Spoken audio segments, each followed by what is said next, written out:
أما بعد فأعوذ بالله من الشيطان الرجيم. بسم الله الرحمن الرحيم.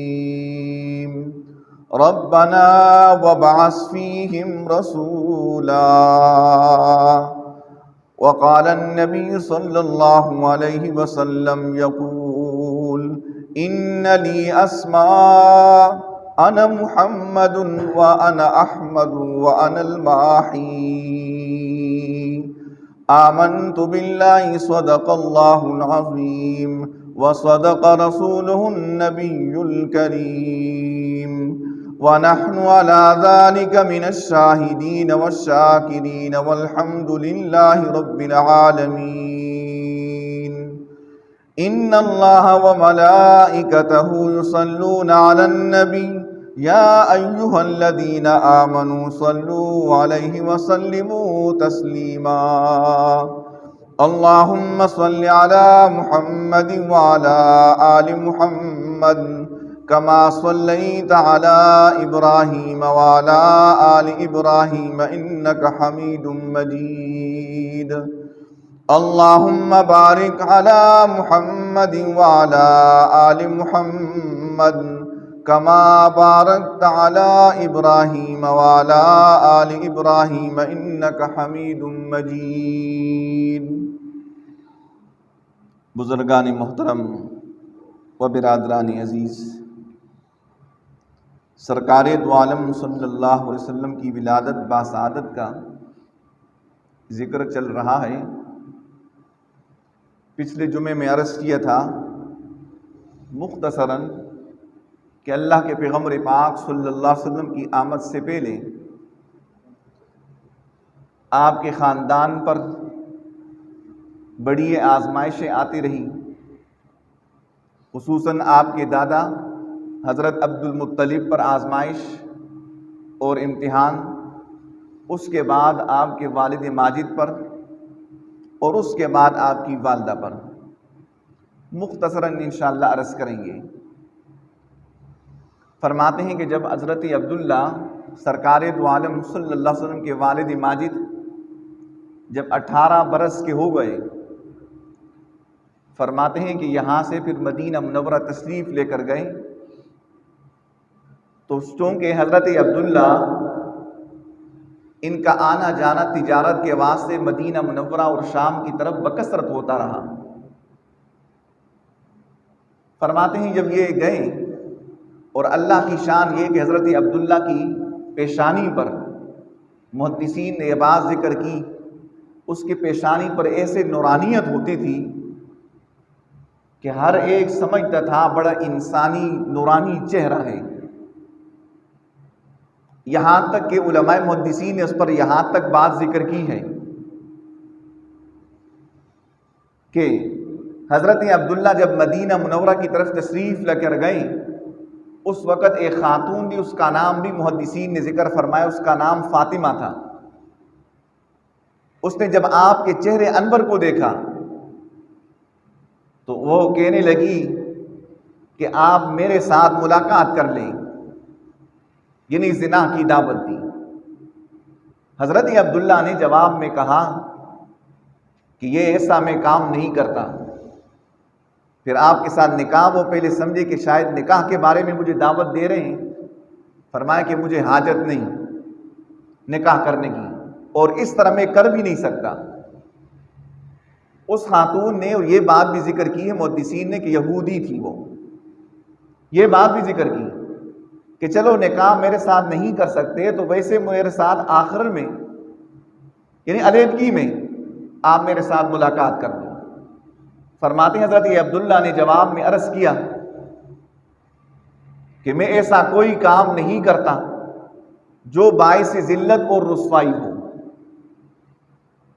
فرماتے ہیں کہ اس خاتون سے آپ سیدھا گزر کے مدینہ منورہ تشریف لے کر گئے۔ پھر اس کے بعد یہ ہوا، جب وہاں پر آپ چند دن رہے، فرماتے اللہ پاک نے بہت سارے قبائل وہاں پر بھی آباد کی، لیکن انتخاب آپ کے لیے سرکار دو عالم صلی اللہ علیہ وسلم کے لیے بنو زہرہ کا انتخاب فرمایا۔ پھر یہ بھی بنو زہرہ میں بہت سارے خواتین تھیں، لیکن فرمایا نیک سیرت، عقل کے اعتبار سے، کردار کے اعتبار سے اعلیٰ درجے کی وہ خاتون تھی، وہ حضرت بی بی آمنہ رضی اللہ عنہا۔ فرماتے ہیں کہ وہ انتخاب ہوا حضرت عبداللہ کے لیے۔ اس وقت حضرت عبداللہ کی عمر 18 برس تھی اور حضرت بی بی آمنہ کی عمر 18 سے کچھ کم تھی۔ محدثین نے اس کی عمر کو ذکر نہیں فرمائی، یہ بات ذکر کی کہ ان سے کم عمر کی تھی۔ بہرحال فرماتے ہیں کہ جب ان کے ساتھ نکاح ہوا، وہاں سے نکاح کرنے کے بعد رخصتی کر کے جب وہاں سے آئے مکہ مکرمہ کی طرف، تو وہی علماء محدثین نے ذکر فرمائی کہ وہی یہودی عورت خاتون نے پھر آپ کو دیکھا۔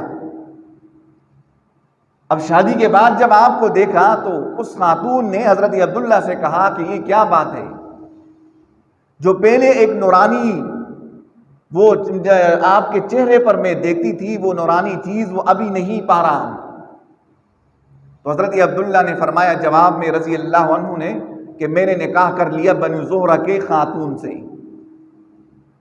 فرمایا اس کے اوپر اس یہودی خاتون نے افسوس کا اظہار کیا تھا۔ علماء محدثین فرماتے ہیں یہ در حقیقت میں سرکار دو عالم صلی اللہ علیہ وسلم کی نوری نبوت تھی۔ پھر اس کے بعد آپ مکہ جب یہاں پر تشریف لے کر آئے، چند دن آپ نے قیام فرمایا، اور اس کے بعد مکہ سے شام کی طرف بڑا قافلہ تجارت کے واسطے جانے کے قریب تھا۔ حضرت عبداللہ نے عبد المطلب کے سامنے یہ بات عرض کی، اور یہ بات بھی محدثین نے ذکر فرمایا اس وقت ان کی حالت زندگی دنیاوی اعتبار سے انتہائی قسم پرسی والی تھی، غربت والی زندگی تھی۔ حضرت عبد المطلب نے اجازت دے دی، اور یہ بات کہ تقریباً ان کا آپس میں چند مہینے آپس میں رہے، چند مہینے۔ حضرت عبداللہ شام کی طرف جانے لگے، بی بی آمنہ اس کے اوپر افسردہ ہو گئی۔ اب ابتدائی تو ازدواجی تعلق قائم ہوا، پھر جوانی کی عمر میں پھر حضرت عبداللہ جیسے شور ہو، ان نے اجازت جب مرحمت کی، فرمایا اس سے پہلے بی بی آمنہ کے خواہش یہی تھی کہ عبداللہ نہ جائے، لیکن عبداللہ نے اس کو کہا کہ دیکھو ہماری حالت اس طرح ہے، اگر وہاں سے واپس آ کر ہماری حالت بہت بہتر ہو جائے گی، اس لیے جانا اچھا ہے۔ اور پھر اس کی خوشنودی کے لیے فرماتے حضرت عبداللہ نے یہ کہا کہ دیکھو آمنہ، جب میں وہاں جاؤں، وہاں سے واپس میں قافلے کی خبر پہنچے مکہ میں، تو آپ اچھی طریقے سے غسل کر کے اعلیٰ قسم کی کپڑے پہن کر دروازے پر مجھے مرحبا کہنے آپ نے ضرور آنا ہے۔ فرماتے ہیں حضرت عبداللہ اس کی تسکین خاطر کے لیے یہ کام کیا، یہ باتیں ذکر کی اس کی دلی تسلی کے لیے۔ فرماتے اللہ کی شان کچھ اور تھی، اللہ تبارک و تعالیٰ کی تدبیر کچھ اور تھی۔ حضرت عبداللہ اس قافلے کے ساتھ ہو کر شام کی طرف روانہ ہو گئے۔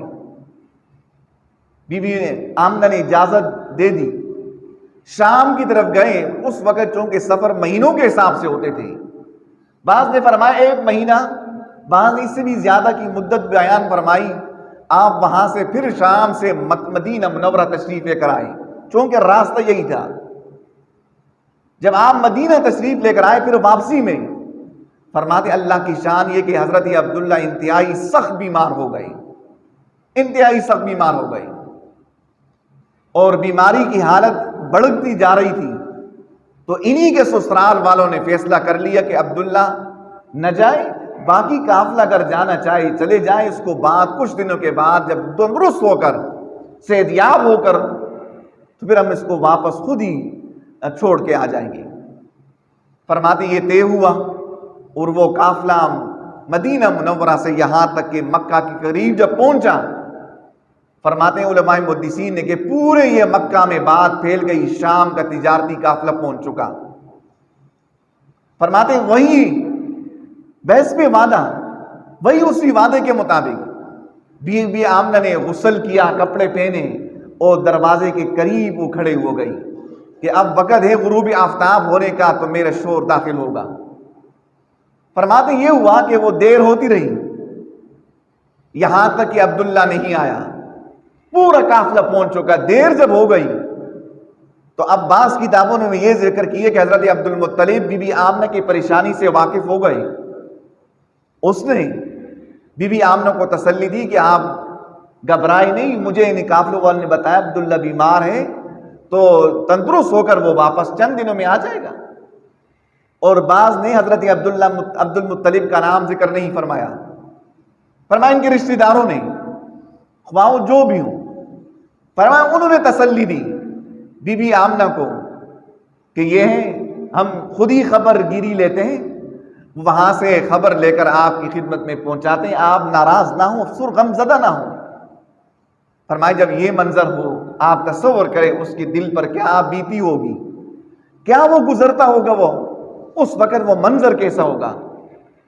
فرماتے جب یہ قافلہ کی شکل میں چند لوگ، بعض روایتوں کے مطابق عبد المطلب خود وہاں پر گئے، جب یہ وہاں پر قریب پہنچے تو اس وقت حضرت عبداللہ کا انتقال ہو چکا تھا. 18 سال عمر تھی اس کی، اور بی بی آمنہ کی عمر 18 سال سے کم تھی. پھر اس کے بعد جب وہ وہاں پر ہی دفنا دیا ان کو. اب یہ کوئی شریعت سے پہلے بھی یہ قانون تھا، مطلب لوگوں میں ہمارے ہاں یہ رواج سا ہے، اگر دور فوت ہو جائے شریعت کا یہ حکم ہے جس جگہ پر کوئی شخص فوت ہو جائے اسی پر تدفین کر دی جائے. لیکن ہم وہ چہرہ دکھانے کے لیے، اپنے اعزہ و اقارب کو خوشنودی کے لیے نہیں جی وہاں سے منتقل کر، اگرچہ اس میں سرخانے میں پڑا رہنے کی نوبت آئے تب بھی، اگرچہ اس میں 2 3 4 دن بھی لگے تب بھی، بعض تو اس سے بھی زیادہ وہ دوسرے ممالک سے بھی ایک ہفتے سے بھی زیادہ لگ جاتا ہے. حالانکہ اسلام کا مزاج بھی یہی تھا، اسلام سے پہلے بھی یہی مزاج تھا. فرماتے جب عبد المطلب یا ان کے دوسرے رشتہ دار وہاں سے پہنچے، بی بی آمنہ کو اس بات کی خبر دی عبداللہ کا انتقال ہوا. اب دیکھو کہ 18 سال سے کم عمر خاتون جس کی نئی نئی شادی ہوئی ہو اور اس کے شوہر کا انتقال ہو جائے، پھر اسی میں چونکہ ان کا آبائی علاقہ مدینہ منورہ تھا، یثرب تھا، اس میں اور اس خاندان کا کوئی بھی اس کا وہ غمخوار نہیں سوائے حضرت عبد المطلب کے خاندان کی. یہ آزمائش آپ کی والدہ ماجدہ پر آئی، چونکہ آزمائشیں بڑی بڑی آپ کی خاندان پر آئی، چونکہ اللہ تبارک و تعالی نے اسی خاندان کو اوپر کرنا تھا، اس کو سر بلندی عطا کرنی تھی. سرکار دو عالم صلی اللہ علیہ وسلم کی ولادت باسعادت تھی. پھر یہ بات بھی آپ ذہن میں رکھیں، جمہور علماء محدثین کے اس بارے میں اختلاف ہے کہ اللہ کے پیغمبر پاک صلی اللہ علیہ وسلم کی ولادت باسعادت کس تاریخ کو ہوئی. جو اکثر محدثین نے، محققین نے لیا وہ 9 ربیع الاول ہے، لیکن جمہور اس طرف جو عام مشہور ہے وہ 12 ربیع الاول، یہ قول بھی ہے اور ہمارے زبانوں پر زد عام یہی ہے، اور عام کتابوں میں بھی 12 ربیع الاول پیر ہی کا دن تھا، اور 25 اپریل 571 عیسوی کا چل رہی تھی صبح صادق کے وقت اللہ کے پیغمبر پاک صلی اللہ علیہ وسلم کی ولادت باسعادت ہوئی. اب بی بی آمنہ فرماتی ہیں کہ آپ کی ولادت سے پہلے بھی ایک عجیب، مجھے کئی عرصہ تک مجھے تو معلوم ہی نہیں ہو رہا تھا کہ میں حمل سے ہوں، کہ میرے پیٹ میں کچھ ہے. فرمایا وہ یہ، اور میں عجیب و غریب حرکتیں بھی، عجیب و غریب واقعات مشاہدات بھی میں دیکھتی رہی. اس کے چند نمونے میں ذکر فرمائے ہیں. فرماتے کہ اس طرح ہوتا تھا، اگر میں آب زمزم کنویں کے پاس جاتی، جب آپ میرے پیٹ میں تھے، شکم میں تھے، فرمایا جب آب زمزم کنویں کے پاس برتن کو یا اپنے جو بھی سامان کو بھرنے کے لیے جب چلی جاتی تو وہ پانی خود بخود اوپر آ جاتا. میں ایک عجیب قدرت کا کرشمہ دیکھ کر حیران ہو جاتی. فرمایا کہ وہ اس طرح آسانی سے میں پانی لے لیتی تھی. فرماتے کہ جب میں کسی اپنی گھر سے ضروریات زندگی کے لیے باہر چلتی تو میں جو ہی باہر جاتی تو یہ درخت مجھے ایسے دکھائی دیتے کہ یہ میرے سامنے سجدہ ریز ہو رہے ہیں، سر جھکا کر وہ مجھ سے اس کے پتوں سمیت شاخیں جھک رہی ہیں. مجھے ایسے محسوس مشاہدہ ہوتا تھا. فرمایا کہ اس طرح میرے ساتھ تھی وہ. اور یہ جب یہ باتیں منظر یہاں تک کہ مشہور ہو گئی ہمارے پورے مکہ مکرمہ کے پورے اس قبیلے والوں میں بھی کہ جب بی بی آمنہ کی باری ہوتی آب زمزم پر کنویں کے پاس جب یہ ٹھہرتی ہیں تو پانی خود بخود اوپر آ جاتا ہے۔ فرماتی ہیں کہ جب اس طرح میں جب کسی دو پر مجھے کام کرنے کی نوبت آ جاتی تو فرمایا کہ ایک بادل کا سایہ میں دیکھتی تھی کہ بادل کے ٹکڑا آیا میرے اوپر سایہ کیا ہوتا تھا، مجھے کوئی دھوپ کی وہ تپش کی کوئی وہ مجھے تکلیف محسوس نہیں ہوتی تھی۔ ایسے عجیب و غریب احوال اور مشاہدہ میں دیکھ کر حیران ہو جاتی۔ فرمایا مکہ کے خواتین ان کا یہ حال تھا کہ جب آب زمزم کے کنویں کے پاس آتی اور اپنے سامان برتن کو وہ بھرنے کے لیے فرماتی انہوں نے ابھی اندازہ لگایا تو مجھے روک لیتی تھی۔ وہ خواتین کہتی تھی کہ بی بی آمنہ آپ ٹھہری رہو، جب آپ ادھر قریب ہوتی ہو تو یہ پانی اوپر سطح پر ہوتا ہے ورنہ یہ نیچے ہی چلا جاتا ہے، ہمیں دشواری ہوتی ہے۔ پھر فرماتی ہے کہ جس دن اللہ کے پیغمبر پاک صلی اللہ علیہ وسلم کی ولادت باسعادت کا دن تھا، پیر والے دن ہی، جس طرح کہ بخاری شریف کی روایت میں ذکر کی تھی پچھلے جمعے کو، فرمایا اس وقت تنہا گھر میں اکیلے تھی، اور یہ بھی مذکور ہے کہ چراغ جلانے کے واسطے کچھ بھی نہیں تھا، بہار کا موسم تھا، صبح صادق کے وقت۔ فرمایا میں اپنے تنہا گھر میں ہوں، میں اس طرح دیکھ رہے اپنے لیٹی ہوئی ہوں کہ ایک زوردار قسم کی آواز میں نے سنی۔ جب آواز سنی تو اس سے میں ڈر گئی۔ فرمایا اس کے بعد پھر یہ ہوا کہ انتہائی سفید نما پرندہ وہ قریب آ کر اپنا پر میرے سینے پر ملایا، وہ ملا جس سے میری ڈر ختم ہو گئی۔ جو ہی میں نے قریب دیکھا پیالہ شربت سے بھرا ہوا ہے، فرمایا میں نے اس کو پی لیا جس سے مجھے سکون انتہائی ہوا، انتہائی اچھا سکون ملا مجھے۔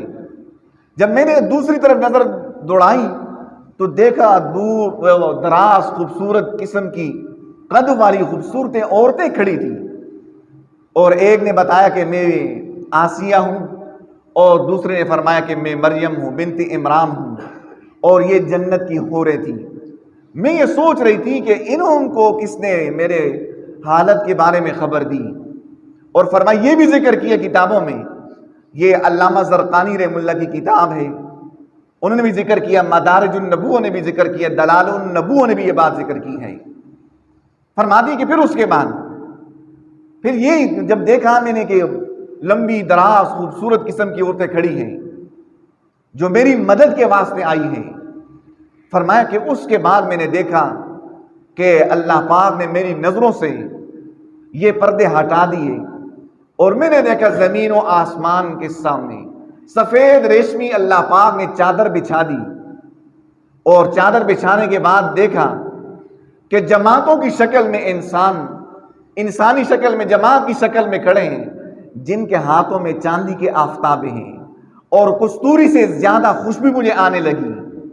اور پھر اس کے بعد میں نے دیکھا پرندوں کے ایک زبردست قسم کا ڈار جو آسمان سے زمین تک پھیلایا ہوا اللہ پاک نے، اور اس پرندوں کی ڈار بھی عجیب ذکر فرمایا کہ وہ رنگ کے اعتبار سے کس طرح تھے، سبز قسم کے تھے، اور چونچیں اس کی یاقوت کی بنی ہوئی تھی، اور میں یہ منظر دیکھ رہی تھی کہ اللہ پاک نے مجھے مشرق اور مغرب کا کنارہ میرے سامنے سے پردے اٹھائے، میں نے یہ دیکھا، اور 3 علم کو علامہ زرقانی رحمہ اللہ نے یہ بیان فرمائی، 3 علم، 3 یعنی جھنڈیاں لہراتے ہوئے میں نے دیکھے، ایک مشرق کی افق پر، ایک مغرب کی افق پر، ایک خانہ کعبہ کے اوپر لہراتے ہوئے میں نے دیکھا۔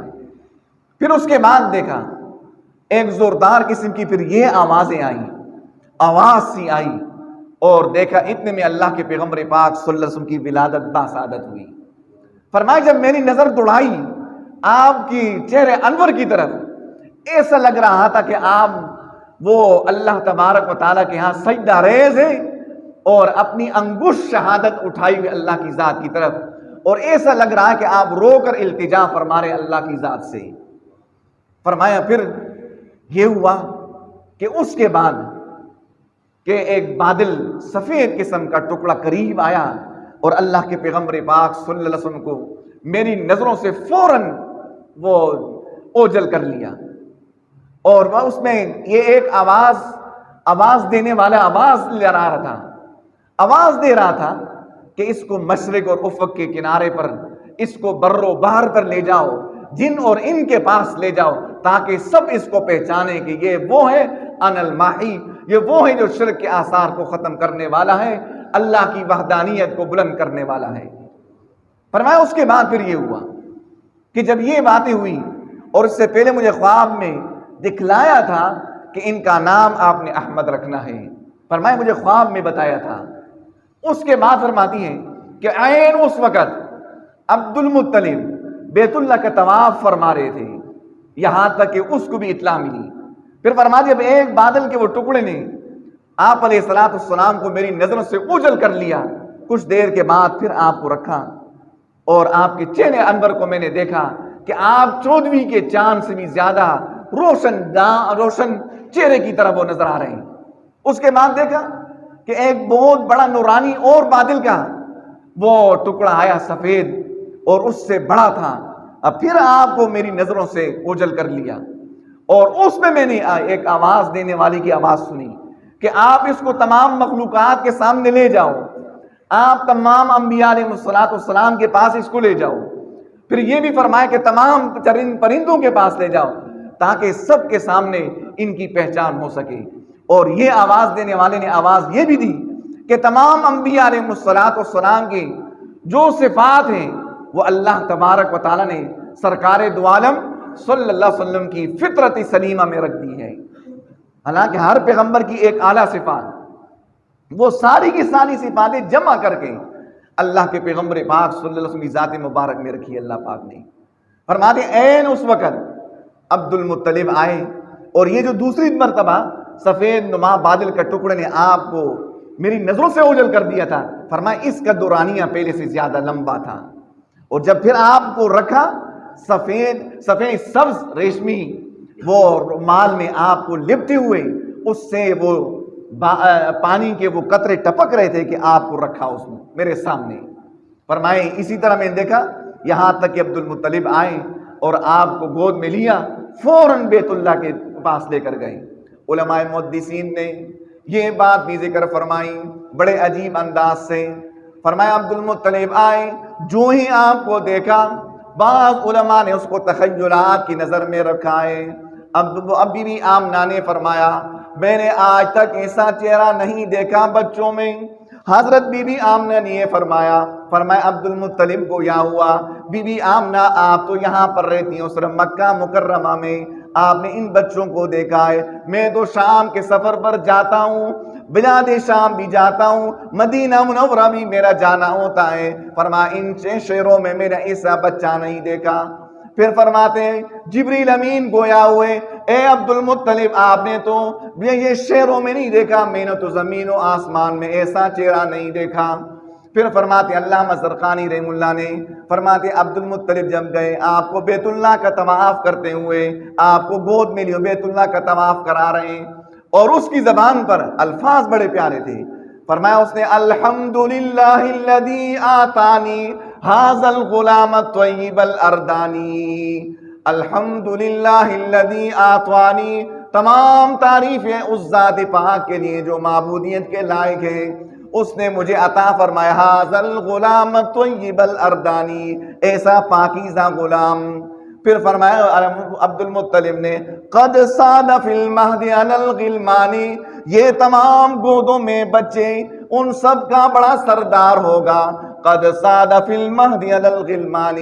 پھر فرمایا اس عبد المطلب نے اعیذہ بالبیت ذی الارکان، اس کو میں پناہ میں دیتا ہوں اس ستون والے بیت اللہ کے رب کے ہاں، اس کو میں تمام شروا سے پناہ میں دیتا ہوں۔ سبحان اللہ، اس سے اندازہ لگا بڑے فصیح لوگ تھے، اور چھوٹے سے 3 جملے میں اللہ کے پیغمبر پاک صلی اللہ علیہ وسلم کی وہ صفات عالیہ بھی بیان فرمائی۔